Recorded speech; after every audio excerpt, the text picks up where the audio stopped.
So picture this. You're Commander ZYX Tau, and you're having the absolute worst day of your career. Actually, scratch that. You're having the worst day that anyone in the galaxy has had in the past 300 years. Your mining station on Kepler 442b, which was supposed to be a nice, quiet assignment near the edge of civilized space, is getting absolutely demolished by something called a Vortex swarm. Now, these aren't your typical space pirates who show up, demand some credits, and leave you alone. We're talking about a hive mind species that literally consumes everything in their path. Think space locusts, but each one is the size of a battleship and shoots acid that can melt through titanium like it's butter. They don't negotiate, they don't take prisoners, and they definitely don't care about your weekend plans. Commander ZYX Tau had been running this mining operation for 12 years. 12 peaceful, boring years of extracting rare minerals and filing reports. The most exciting thing that ever happened was when the coffee machine broke down in Sector 7. She had 4 kids back on her home planet, a nice retirement fund building up, and exactly 37 days left before her vacation to the crystal beaches of Altair Prime. Then the Vortex showed up. The first sign of trouble came when the outer sensor arrays started going dark, one by one, like someone was turning off lights in a house. Then the emergency alarm started screaming through every corridor, and ZYX Tau's peaceful little mining station turned into complete chaos. 40,000 civilians from 12 different species, all trying to figure out what was happening at the same time. The bio ships came out of nowhere. These massive, living vessels that looked more like giant insects than anything built in a shipyard. They surrounded the station in a perfect formation, cutting off every escape route. Their weapons weren't the clean energy beams that civilized species use in warfare. No, these things sprayed acid that ate through hull plating like it was made of paper. 3 rescue fleets had already tried to save them. The first was the Centauri Defense Force, 200 ships with the latest military technology. They lasted exactly 18 minutes before getting completely wiped out. The second fleet, sent by the Galactic Trade Consortium, brought 500 ships and some of the best tactical minds in known space. They managed to destroy maybe a dozen Vortex vessels before getting overwhelmed and destroyed. The third rescue attempt came from the legendary Andromedan War Fleet, veterans of 17 major conflicts who had never lost a single battle in 3 centuries of service. They brought their most experienced commanders, their most powerful weapons, and their absolute confidence that they could handle any threat in the galaxy. They lasted 22 minutes. After that, the Galactic Trade Consortium officially declared Kepler 442b a lost cause. Commander ZYX Tau received the final transmission herself, standing in the station's command center while the walls shook from another Vortex attack. "We're sorry, Commander. There's nothing more we can do. Make your peace." That's when ZYX Tau knew she was going to die. Not just her, but all 40,000 innocent people who had trusted her to keep them safe. Families with children, elderly folks who had worked their whole lives for a quiet retirement, young couples who had just gotten married and moved to the station for their first jobs together. All of them were going to become food for these nightmarish creatures from the void. The automated defenses were failing one by one. The reinforced core levels where they had all taken shelter were holding for now, but everyone knew it was just a matter of time. The children had stopped crying hours ago, which somehow made everything worse. Even they understood that hope was gone. Then, just when Commander ZYX Tau was trying to figure out how to write a final message to her own children back home, the communications array lit up with an incoming transmission. Static filled the command center, then cleared to reveal a voice with an accent nobody recognized. "This is Captain David Thompson of the Terran vessel Relentless.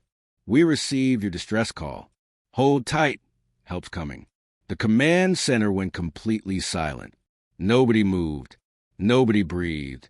Commander ZYX Tau stared at the communication display, like it might disappear if she blinked. "Terran," she whispered. "What's a Terran?" Her communications officer, a young Rigelian named Kexmar, frantically searched through the galactic species database. After several long seconds, he looked up with confusion in his large, dark eyes.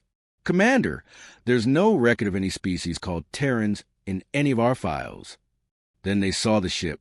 When the vessel dropped out of faster-than-light travel at the edge of the star system, Every alien on the station got their first look at human engineering. And honestly, it wasn't impressive. At least, not in the way they were used to impressive things being. Now, when I say this human ship looked rough, I mean rough. Picture the difference between a sleek sports car and an old pickup truck that's been through 3 wars and a tornado. While everyone else in the galaxy is flying these absolutely gorgeous vessels that look like they were grown rather than built, the humans show up in what basically looks like a flying brick with attitude. See, here's the thing about galactic civilization that nobody really talks about. Most species develop their technology in a very specific way. They start with organic materials. They focus on beauty and efficiency, and they build ships that flow through space like dolphins through water. These vessels have smooth curves, living metal that repairs itself, and weapons that look more like art installations than instruments of war. The human ship? It looked like someone had taken a bunch of steel plates, welded them together in the shape of a rectangle, and called it a day. Angular metal plating everywhere, covered in scratches and burn marks that told stories of previous battles. The hull was this dull gray color that seemed to absorb light rather than reflect it. There were antenna arrays sticking out at weird angles, and what looked like actual rivets holding some of the plates together. Commander Zhuaixtao Sensor Officer, an Altarian named Veltar, ran a full scan on the approaching vessel, and the results just made everyone more confused. Commander, this ship is using primitive chemical thrusters for maneuvering. Chemical thrusters. Like actual controlled explosions to move around space. I haven't seen technology this basic since my academy textbooks on pre-civilization engineering. But that wasn't even the weirdest part. When they pulled up the ship's database entry, it showed their point of origin as Sol 3, a planet that made everyone in the command center go quiet. The Galactic Survey Corps had designated it as a class 12 Deathworld. For context, most civilized species come from class 1 or class 2 worlds. Comfortable temperatures, gentle weather, plenty of resources, maybe 1 or 2 natural predators that you can easily avoid. A class 12 Deathworld means a planet so hostile that the survey teams couldn't figure out how anything could possibly evolve there, let alone develop intelligence. The official report, which Commander Zhuaixtao pulled up on her terminal, listed things like extreme temperature variations, frequent extinction level events, aggressive megafauna, and unstable geological activity. The final line of the report simply said, uninhabitable for civilized life. Then Captain Thompson appeared on their main screen, and everyone got their first look at a human. The first thing you notice about humans, and this is something that every alien species mentions, is the eyes. Most civilized species evolved from prey animals, so their eyes are on the sides of their heads to watch for danger. Captain Thompson's eyes were right in the front of his face, focused forward like a hunter, like a predator that spent millions of years chasing down other creatures for dinner. He had dark hair that looked like he cut it himself with a knife, skin that was tanned from what was probably a lifetime under a harsh sun, and when he smiled to greet them, everyone could see that his teeth were designed for tearing meat. Not the flat, grinding teeth of plant eaters, but sharp, pointed canines that left no doubt about what the species used to eat. "Greetings, Commander Zhuaixtao," Captain Thompson said in that strange accent that none of the universal translators could quite identify. "I know you're probably wondering who we are and where we came from. The short version is that we're new to the neighborhood, and we don't like bullies." Half the station crew immediately started whispering among themselves. Communications Officer Kexmar leaned over to Zhuaixtao and whispered, "Commander, maybe we just traded one death for another. Look at him. Those are predator traits. What if these humans are just as dangerous as the Vorthak?" Meanwhile, the Vorthak swarm had noticed a new arrival. Through their hive mind connection, 50 bioships suddenly changed course and headed straight for the lone human vessel. You could almost hear the collective thought of the swarm. Easy meal. The Vorthak had been conquering star systems for thousands of years. They had faced every type of weapon, every military strategy, every desperate defense that the galaxy could throw at them. They had destroyed 3 separate rescue fleets in this very system just days before. What possible threat could one primitive ship from an unknown species present? The bioships moved in perfect formation, their acid weapons already charging for what they assumed to be the shortest battle in Vorthack history. They had size, numbers, experience, and weapons that had never failed them before. What they didn't have was any understanding of what happens when you corner something that evolved on a world, trying to kill it every single day.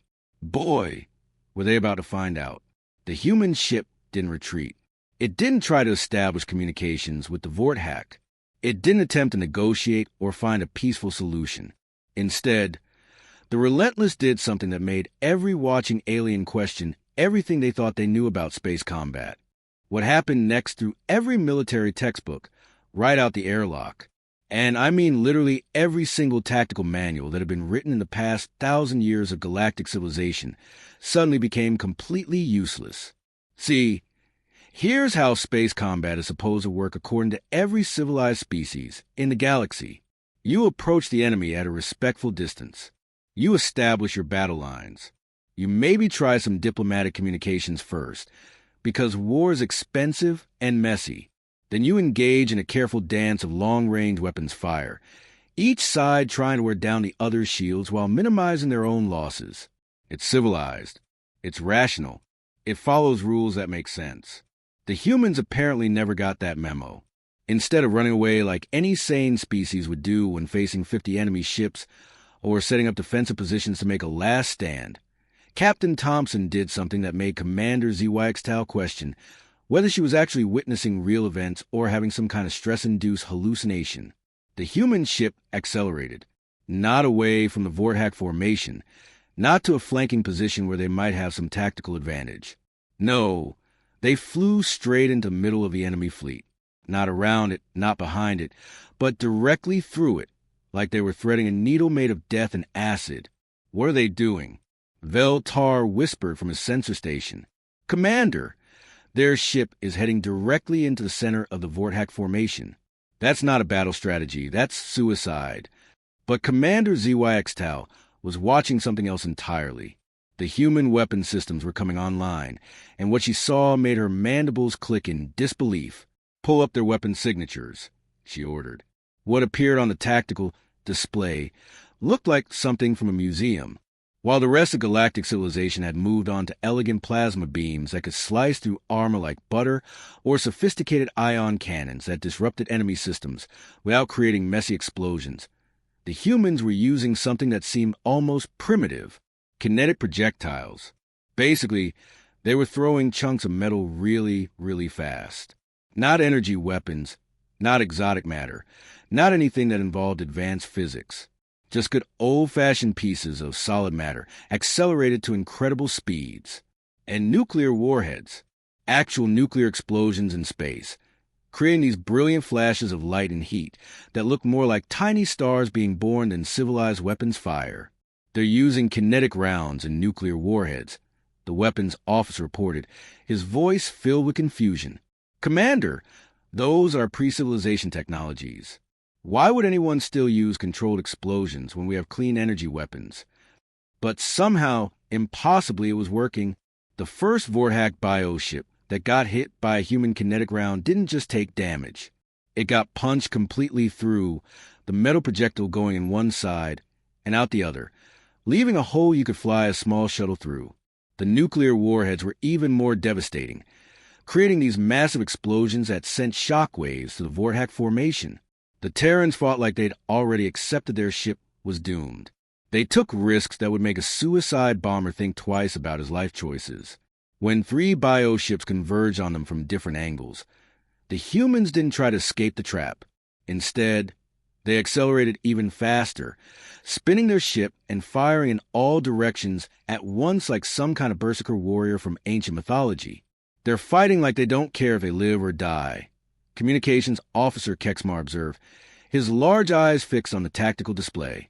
What kind of species develops that kind of combat philosophy? Then things got really interesting. One of the Vorthack bioships managed to get close enough to spray the human vessel with their acid weapons. This stuff was designed to eat through any known hull material, dissolving armor plating, and exposing the soft interior of enemy ships to the vacuum of space. Everyone watching from the mining station expected to see the human ship start breaking apart. Instead, They heard Captain Thompson's voice come through the communications array, and his tone was so calm he might have been ordering coffee. Hull breach in sections 4 through 7. He reported his crew like he was reading a grocery list. Seal the bulkheads and reroute life support. Engineering, I need you to bypass the damaged power relays and keep our weapons online. The human ship just kept fighting. While sections of their hull were literally dissolving around them, they sealed off the damaged areas and continued their attack like nothing had happened. Captain Thompson's voice never changed, never showed panic or fear, even when alarms were blaring in the background and you could hear his crew shouting damage reports. Direct hit on the starboard weapons array. Came another report from somewhere on the human ship, switching to backup systems. Roger that, Captain Thompson replied calmly. Port side gunners, compensate for the lost firepower. We're not done here yet. The aliens watching this battle couldn't believe what they were seeing. This wasn't just brave, it was completely insane. These humans were treating catastrophic damage like minor inconveniences, sealing off sections of their ship that were melting and just continuing to fight with whatever they had left. And the craziest part? It was working.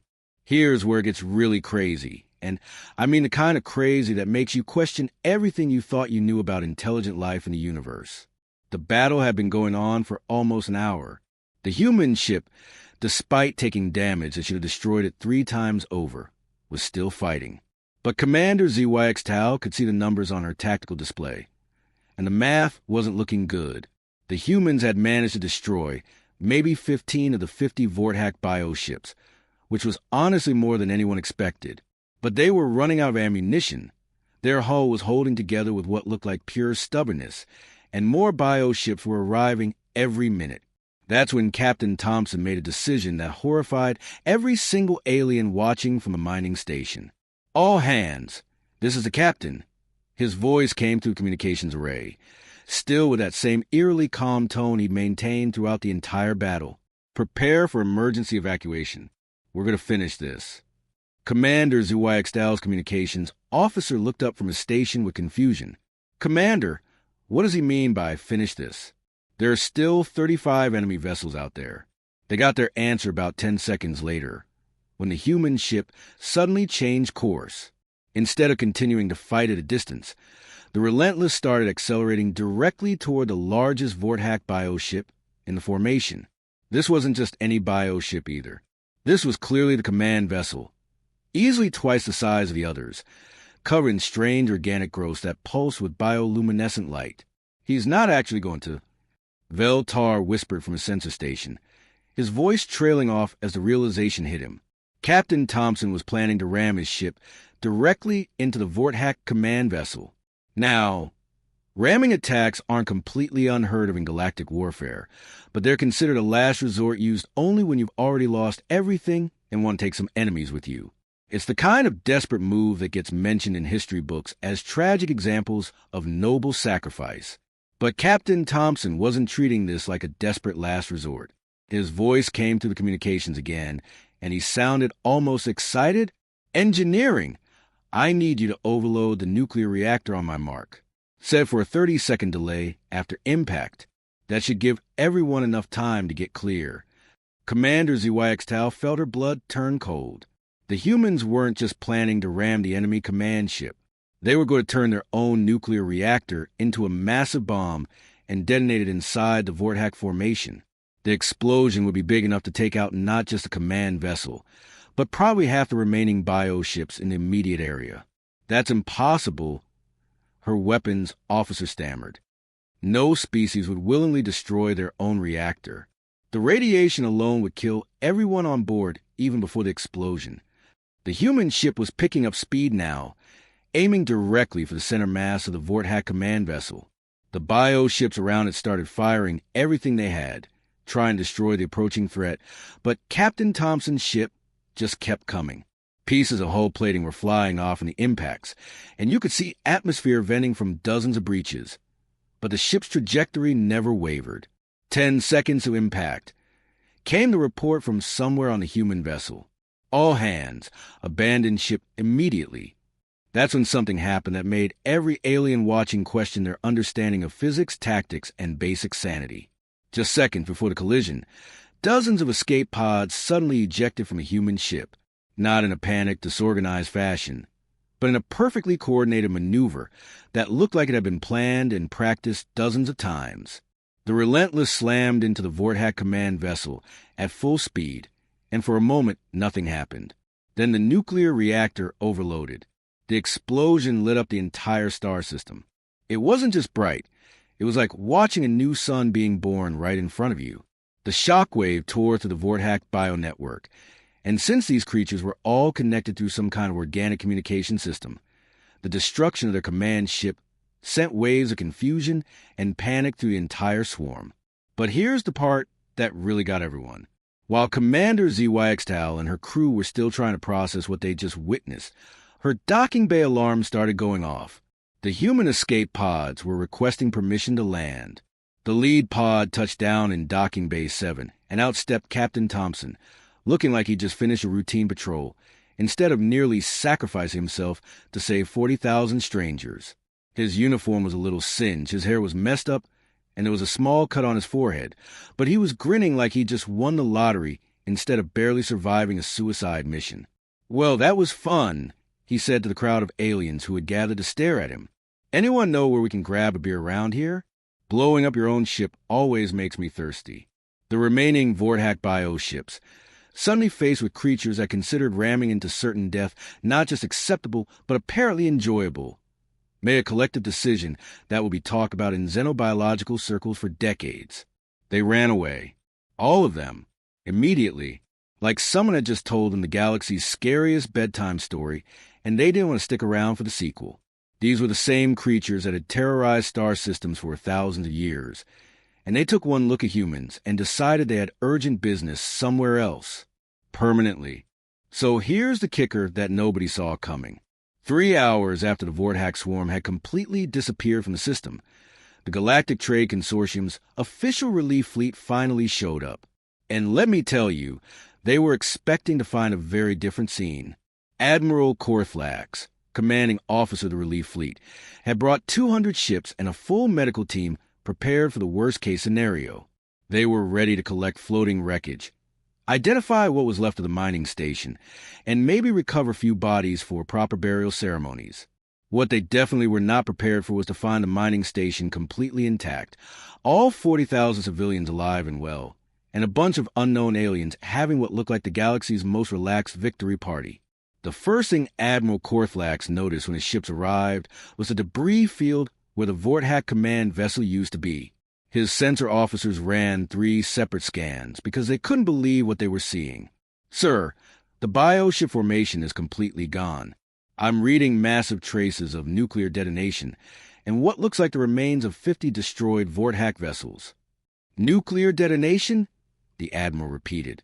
Who in their right mind uses nuclear weapons in space combat anymore? That question got answered pretty quickly when they established contact with the mining station. Commander ZYXTAL appeared on their main screen, and instead of the devastated survivor they expected to see, she looked like someone who had just witnessed the most amazing thing in her entire life. "Admiral Korthlax, permission to present our rescuers.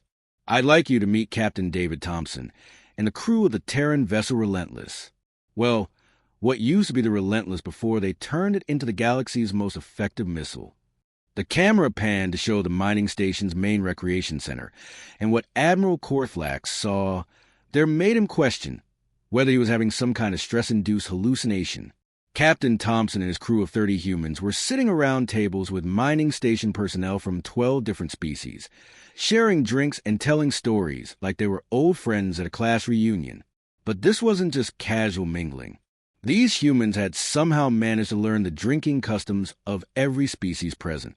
They were sharing Rigelian fermented fruit drinks with the engineers, participating in Altarian harmony, singing with the medical staff, and even attempting to play the complex strategy games that Centaurian mathematicians use for entertainment. Captain Thompson looked up when he noticed a camera focus on him and gave that same unsettling predator grin that was starting to become famous throughout the galaxy. "Admiral, good to meet you. Sorry about the mess we made out there, but those Vorthack fellows weren't very interested in talking things through diplomatically." Admiral Korflax had commanded relief operations for 60 years, and he had never encountered anything like this situation. Captain Thompson, our records don't show any species called Terrans. Where exactly do you come from? Earth, Captain Thompson replied, taking a sip of what looked like Andromedan ale. So, 3 in your databases, though I understand you folks classified it as uninhabitable, which is honestly pretty funny when you think about it.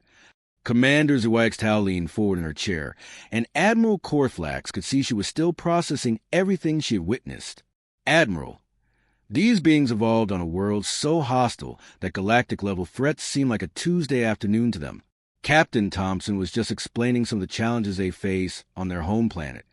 Captain Thompson nodded and launched into an explanation that made every alien listening question how anything could possibly survive on such a nightmare world. Well, Earth regularly gets smacked by planet-killing asteroids. We've had at least 5 major extinction events that we know about, and probably more before we started keeping track. We go through global ice ages every few 100,000 years, which basically turns the entire planet into a frozen wasteland for a while. He paused to take another drink, completely casual about describing apocalyptic scenarios. Then there are the supervolcanoes. We got this one called Yellowstone that could potentially end civilization if it decided to have a bad day. Plus, our magnetic poles flip around every few 100,000 years, which plays havoc with the atmosphere and lets in all kinds of dangerous radiation.